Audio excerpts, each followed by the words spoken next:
What's up, everybody? My name's Chance, and today we're going to be playing a Muldrotha, a Sultai Muldrotha Krasis Madness deck. It's really been fun and interesting as I've tried to curve this deck out and make it a bit more playable and less sporadic. Because when I first started this deck, it was just here, there, and all over the place.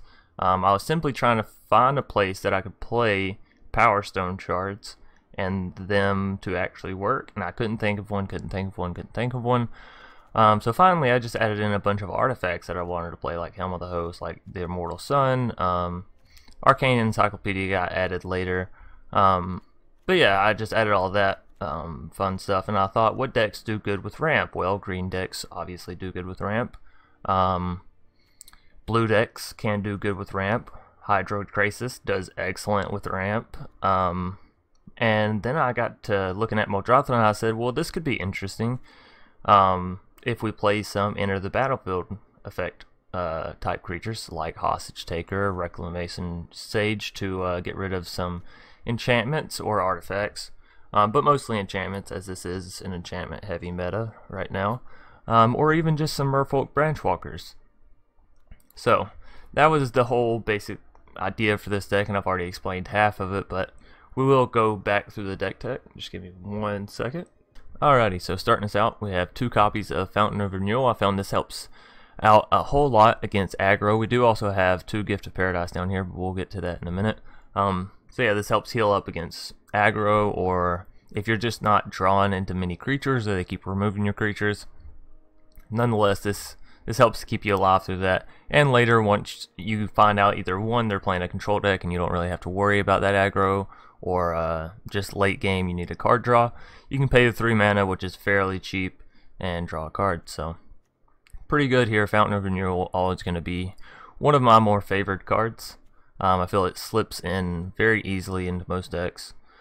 Nonetheless, moving on, we have 3 copies of Merfolk Branchwalker. Every time it enters the battlefield, it's going to explore, which can either find you a land, or you can sift through some cards you may or may not want. And again, your graveyard's not as limited because you do have Muldrotha, so you can play back your enchantments, you can play back your creatures, you can play back your lands. So really interesting there. Also, with Muldrotha, artifacts and enchantments are different, so you can play back pretty much everything in the deck minus your root snares, which obviously can be very important, but hopefully by the time you've cast out all 3 root snares, you're at a decent place with your board state. So moving on, and okay, let me go over root snare real quick. This is, say you get in a matchup against Merfolk, or hell, I don't know, Azorius Flyers maybe.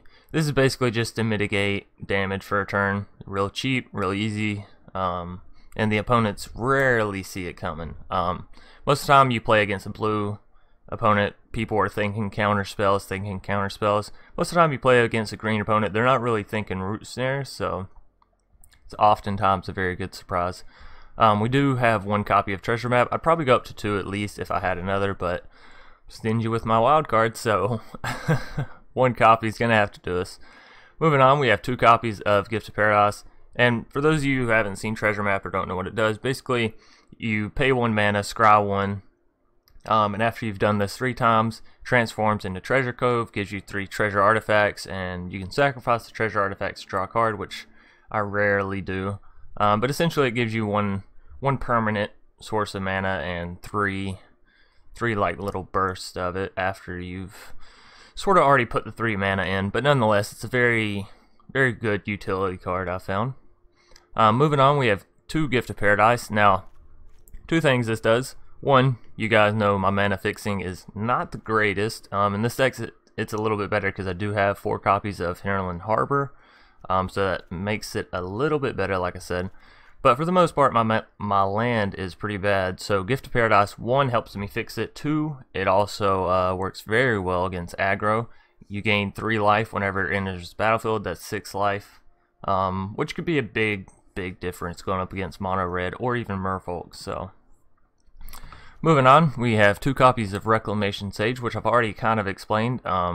This card is basically just in here to remove the enchantments that are definitely going to come out unless you're up against Merfolk. That's the only thing that I could really think of.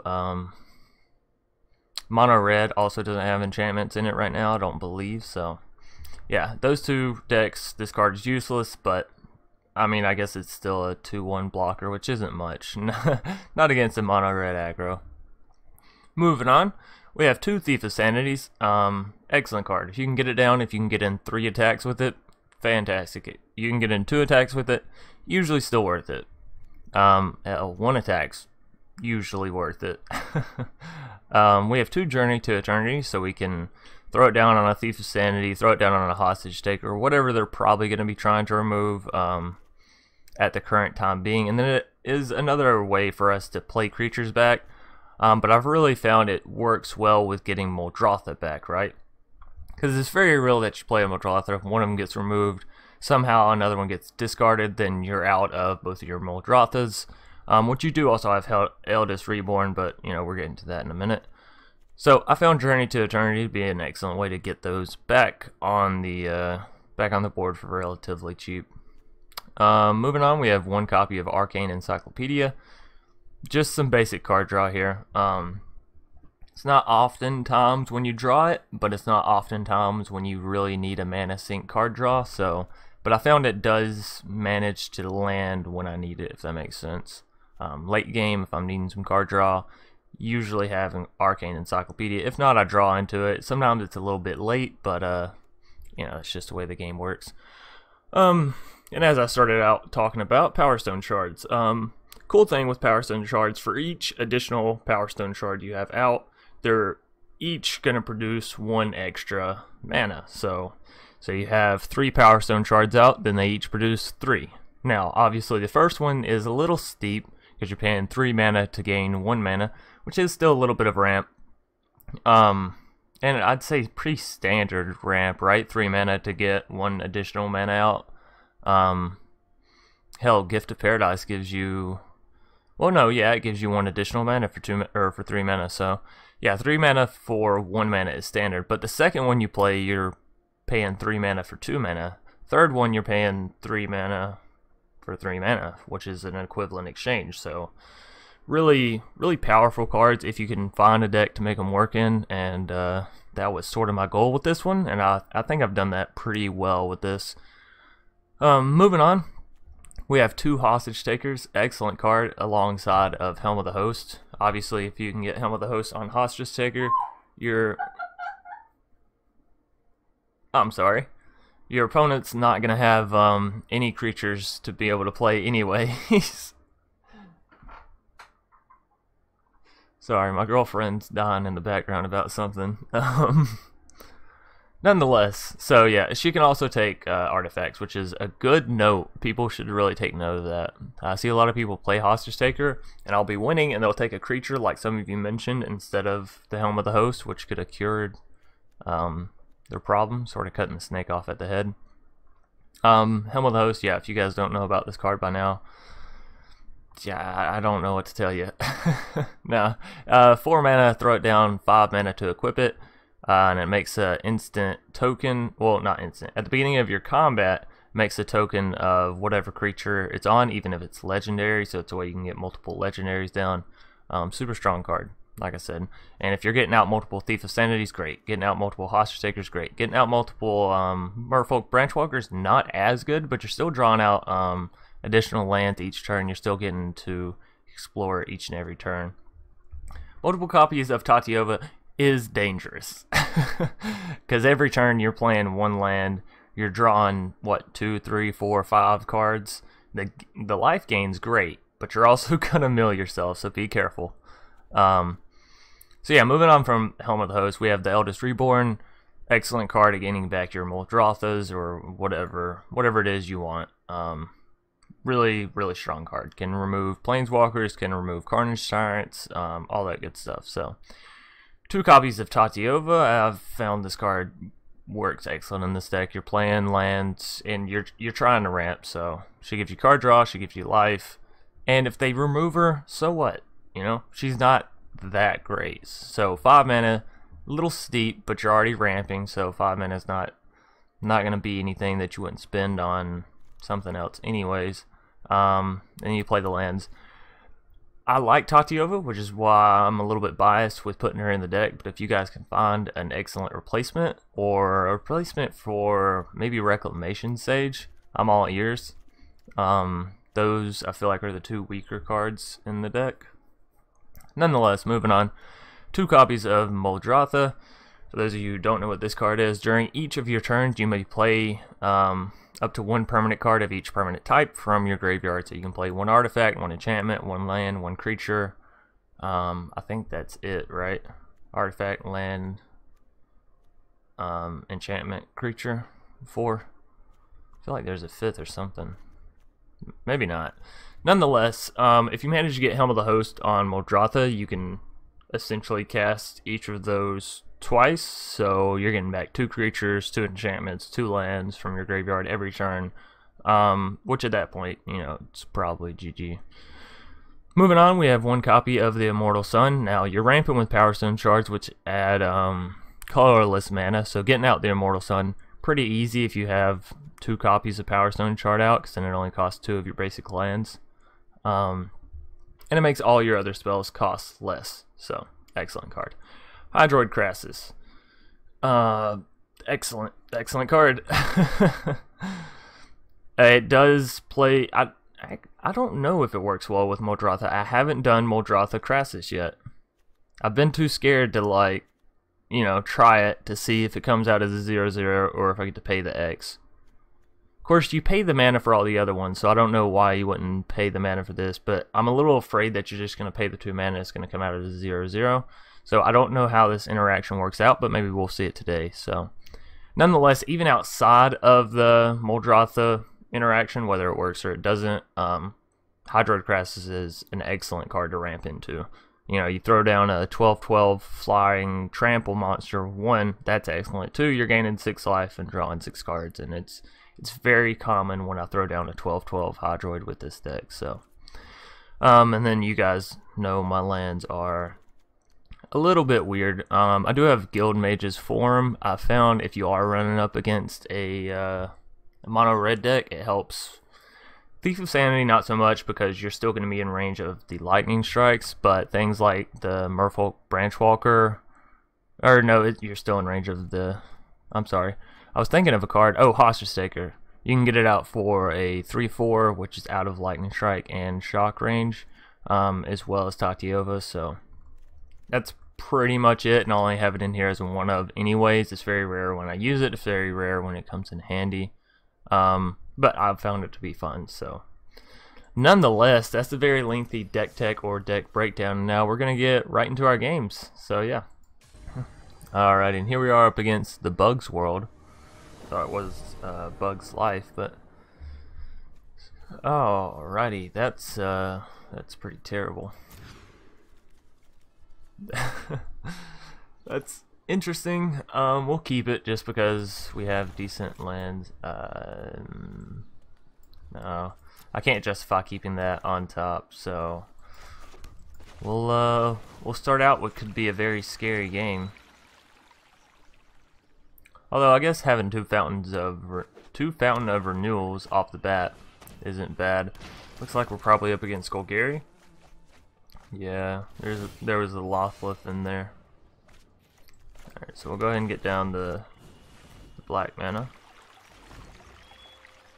And at least we have enough mana for Hostage Taker. I don't really know what we want to be taking right now, but I'm sure she'll come in handy. Most games she does. Crawl Harpooner. Not gonna be able to take out anything here. Hydroid Krasis. Interesting. We'll skip back. We need some card draw. We need something. We really gotta get this ball rolling. Having the 4 mana is good, but him hemorrhaging away. Well, he's only dealing 2 damage each turn, right? Because we have the 2 Fountain of Renewals. It looks like he's playing an Undergrowth deck. He just tossed away a fine finality, so that's good for us. Alright, We can hostage taker if we want to. I don't think we do. He's still only dealing 3 damage a turn to us. And throwing down Hydroid Krasis for 2 is not good. So we'll wait.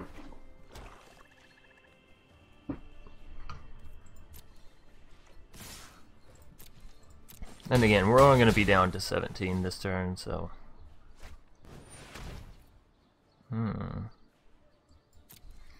that's a little bit more troublesome. Go ahead. Beg for mercy. It's going to take away one of the stitchers. Okay. They're going to Doom Whisperer. That's not good. So we need our Krasis to either beat 6 or 7, so it can either block or line up with... What does she need? 9, but she gains 2 every turn. Okay, so I am on a little bit of a timer here. Can't justify playing Krasis for 3. Can't do it. Maybe 4. Maybe. I guess we do play Hostage Taker out here. We'll take the Crawl Harpooner.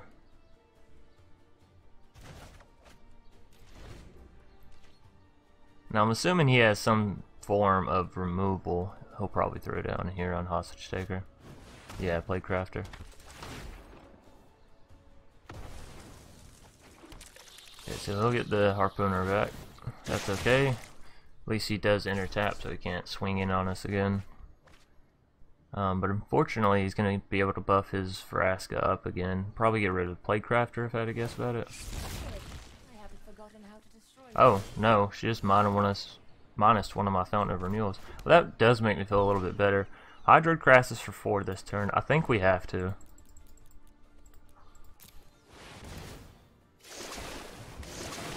There's a Muldrotha. Alrighty. And we can cast it. Not that we have anything too great, but getting back a Hostage Taker and a Fountain of Renewal is good. I don't like casting out Muldrotha most games when I don't have much in the graveyard, because it's like, you know, I play it back this turn, then what? He has to remove it. Or he removes my Muldrotha, which is likely to happen. Okay, he just minus his Vraska completely out. Wow. Okay, that makes more sense. I was like, that doesn't make any sense. Why would he do that? Alrighty. There goes my other Fountain of Renewal. Whatever. I didn't like them anyways. They were just there for show.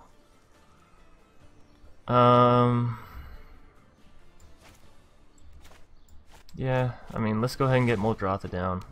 Hopefully it survives a turn. We at least get back one of our Fountain of Renewals, so haha, joke's on you. You killed one of your Vraskas for nothing. Okay, well, there goes Muldrotha. Golgari does have a lot of removals. That's alright. We are in a bit of a tricky situation. Ooh, that's nice for us.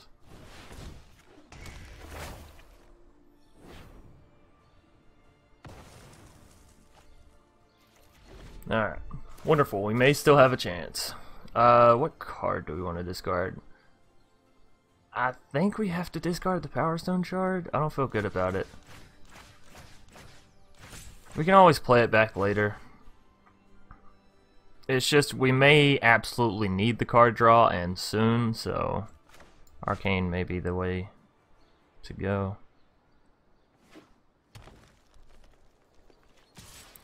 It's gonna ring us for 3 this turn. Ooh, that makes him just out of touch if we don't have a defender, so we have to draw into something here.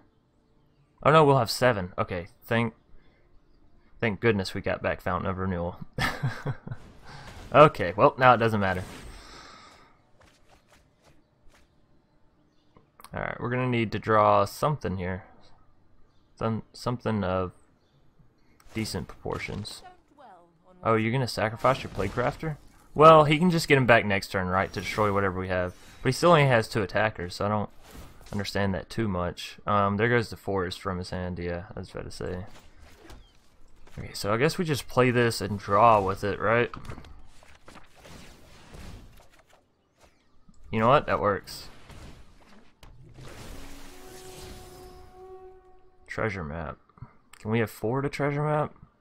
Yeah, sure. I feel like I'm playing very risky, but he's gonna get back his Platecrafter. He'll swing in for 3. We'll be down to 1. Oh, or Lawless. Okay, that works too, and he'll just kill me. Alright, so game 1 we are gonna lose. That's alright. To a standard Golgari Undergrowth deck. Saddening, but it's whatever. We'll move on to a game 2. Alrighty, here we are up against Daxi Ross.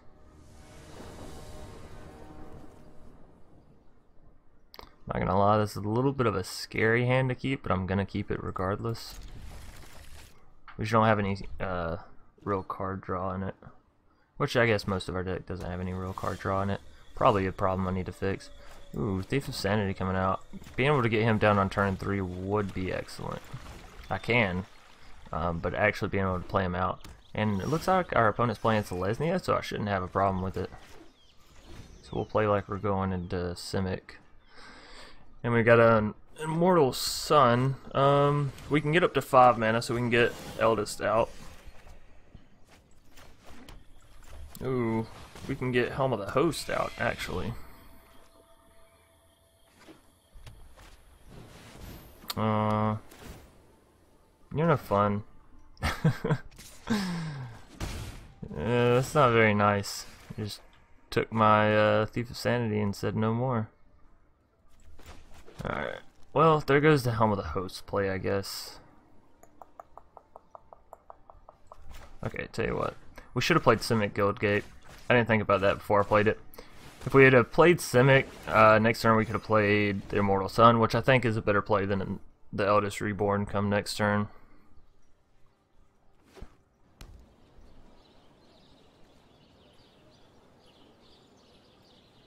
I don't understand that.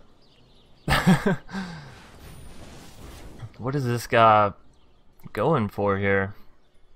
A Selesnya Gates deck? No. Because he has Grow from the Ashes. He would have Circuitous Root if not. Okay, well we drew a land, an untapped land anyway, so we can play out the Immortal Sun. Excellent. Now we'll start drawing 2 cards every turn. All of our cards cost 1 less. Just a really strong card. Hopefully he doesn't have a Reclamation Sage. I could see him running something like that. Turn 4 Ixalan Bindings on my turn 3 Thief of Sanity. Helm of the Host. Oh man. We need our Hostage Taker here so we can take his Helm of the Host, right? It's not gonna do it. Neither is that. Oh.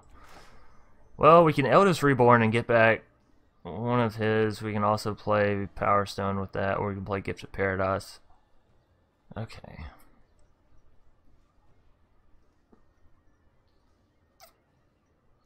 Alrighty.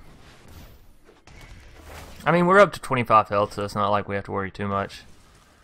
Yeah. There's no creatures past that on the board. We'll go ahead and throw down Gift of Paradise on our other forest here. And why not throw down our Guildgate? We may have to use Fountain of Renewal just to try and get a creature out. Granted, his Helm of the Host on Druid of the Cow, not that scary, but whatever creature he may or may not find here could be, so. Ooh, Biogenic Ooze, I like that. He can't equip Helm of the Host this turn, but we could be in for some serious trouble if we don't take that out and fast. Alright, so let's see what we get. Hostage Taker. Excellent. Excellent. So you know how I said we were going to take his Helm of the Host? I lied. I'm going to take his Biogenic Ooze first. I don't know if I'm going to have enough mana to play my Helm of the Host plus equip it. So we shall see. Or, okay. And he just surrenders. Alright, so game 2 going to be swept up really quickly. Excellent. We can move right on into a game 3 with this excellent fun deck. Alrighty, and here we are up against Vaz017. That looks like an alright hand. And we get to go first, so guess it doesn't really matter what we throw down here. We'll go into a forest next turn so we can Merfolk Branchwalker.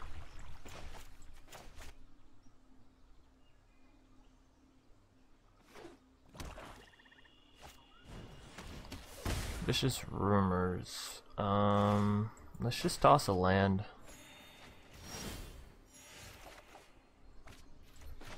Ooh, and we get a turn 3 Thief of Sanity as well.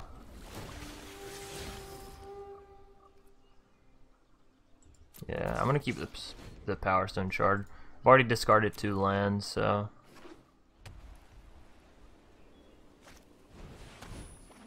Dawn of Hope. Orzhov, and they have Dawn of Hope. We're not gonna throw down the Powerstone Shard before Thief of Sanity, of course. But we can throw it down next turn.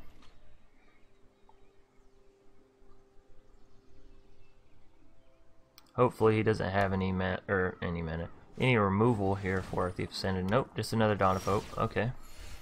Excellent, excellent. Everything's going according to plan. Okay, so we definitely want to swing in here with a Thief of Sanity first. You always want to swing in before you go spending your mana, because you never know what you may get from them. Yeah, give me the Ixalan's Bindings, right? And I'll go ahead and throw down the Powerstone Shard. So we'll be up to 4 mana. We'll be able to throw down Hostage Taker on our turn if we want to. Probably not. It's probably going to remove our Thief of Sanity here, yeah. We can still cast his Ixalan's Bindings though, right? Yeah. Unfortunately, he did exile our Thief of Sanity. We can play Krasis for 3. I don't really find that to be worth it, so let's just keep ringing him for 3 damage. Do we Ixalan's Bindings, one of his Dawn of Hopes? He's still going to have one, so the effectiveness is still there. He doesn't need to play another one for the rest of the game because he already has one out. So I say no. I say we wait. Binding whatever creature he's trying to build up to. Eldest Reborn. I mean, I'm not that concerned about it because whatever he gets out we can take. Or I could just Ixalan's Bindings his Eldest Reborn, right? Yeah, I think that's what I'm gonna do. That way you can't play another one. And I went ahead and threw down another Powerstone Shard. As you guys saw there, the 2 Powerstone Shards added up for the 4 mana we needed for the Ixalan's Bindings. So we're going to use his Ixalan's Bindings to take his Eldest Reborn. Lovely.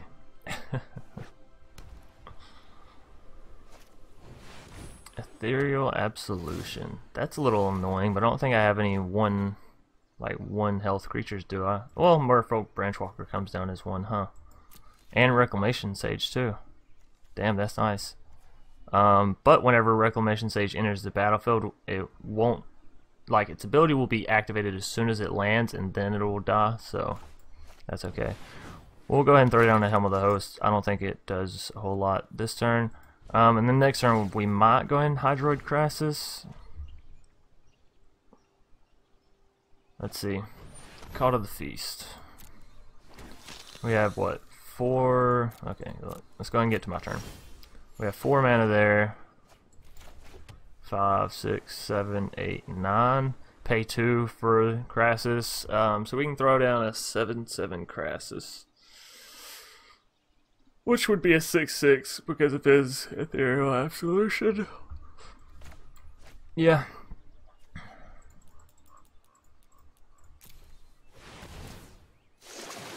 Gain 3 life, draw 3 cards. Tatyova is okay. She is a card that we can Helm of the Host. Because we don't, we could Helm of the Host Hostage Taker now, but you don't want to Helm of the Host Hostage Taker if they don't have any creatures and they don't have any artifacts, because then you're just going to take your own artifacts and exile them, and then you're going to have to pay to get them back out, which is super unfortunate.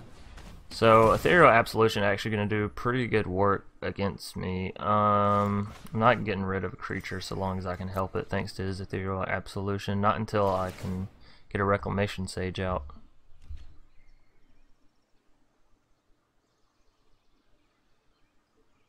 So he can swing in with all his vamps if he wants to gain some life.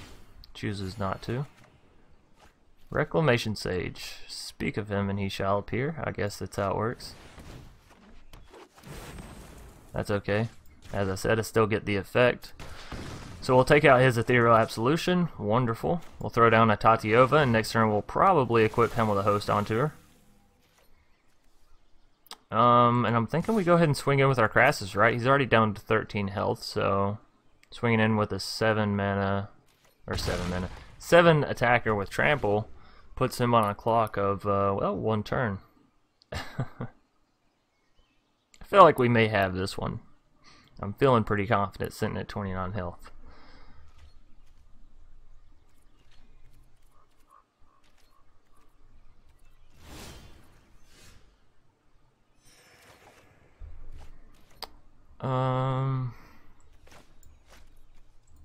Yeah, we can go and throw Helm of the Host onto Tatyova.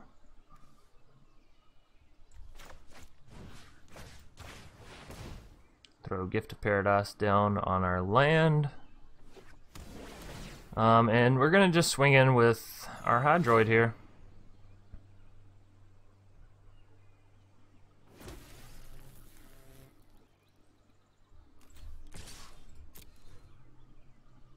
One thing kind of unfortunate about Helm of the Host and other equipped spells is you can't unequip them. You know, you can't pay any mana to... Okay. I figured he had to settle. He didn't say GG or any of that. He didn't give up, so... Settle was the most likely outcome there. I want to try and find a Muldrotha for you guys. But he didn't realize that a settle was also going to give me 2 more card draw, which is excellent for me. And then playing another land, I'm going to get 2 more card draw.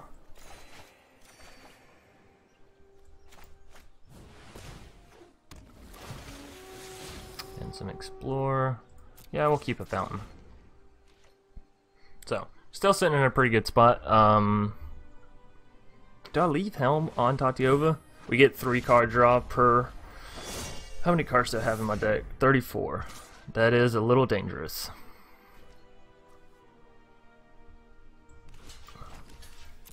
I think he's just trying to get some life back here.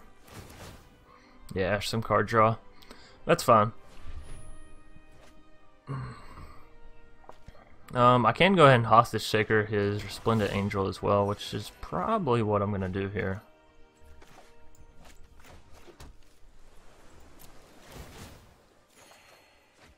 Reclamation Sage and another Hydroid Krasis is pretty good. So yeah, we'll throw down the Immortal Sun, fairly cheap. Throw down our Hostage Taker. Take his Resplendent Angel. Thank you. Play it out before he has a chance to remove our Hostage Taker, right? Throw down our Fountain of Renewal because it costs 0. And we could Reclamation Sage and kill one of his Dawn of Hopes. And I'm thinking, why not, right? That way all of his little card draw schemes don't work anywhere nearly as well. And then, yeah, he doesn't have enough for a settle, so we'll swing in just like that. I'm feeling pretty confident. Alright, so he is going to block them all out. That's okay. Nope, just blocked 2 of them.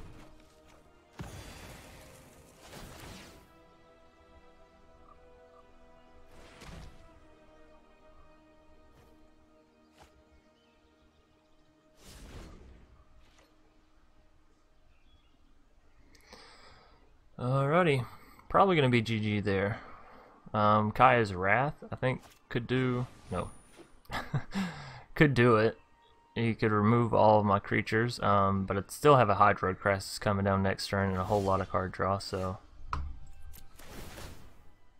By a whole lot of card draw, I mean the two cards that I get just from off the rip with the Immortal Sun and my natural card draw, and then 2 more cards from Fountains of... my Fountains of Renewal. My Fountain of Renewals. I don't know. You guys know what I'm saying. Okay. Sometimes I forget about having Tatyova out, and then I just get the card draw, and it's just ridiculous. I mean, there's nothing Nothing we really want here. He's probably holding another settle. If I had to guess about it, we could Hydroid for a huge amount, right? Yeah, why not? Okay, so it's going to cost us 2 mana. We have 9 mana sitting over on the Power Stones. 10, 11, 12, 13, 14, 15. I mean, sure, why not?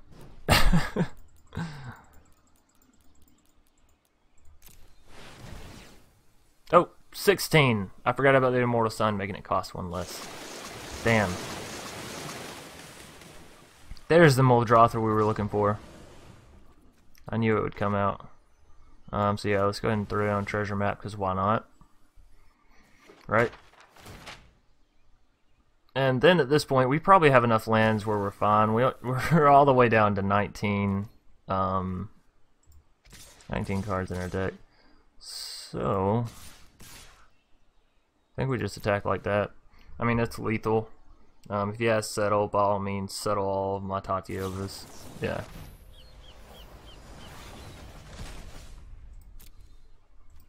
Yeah, I only have 4 lands left in my deck.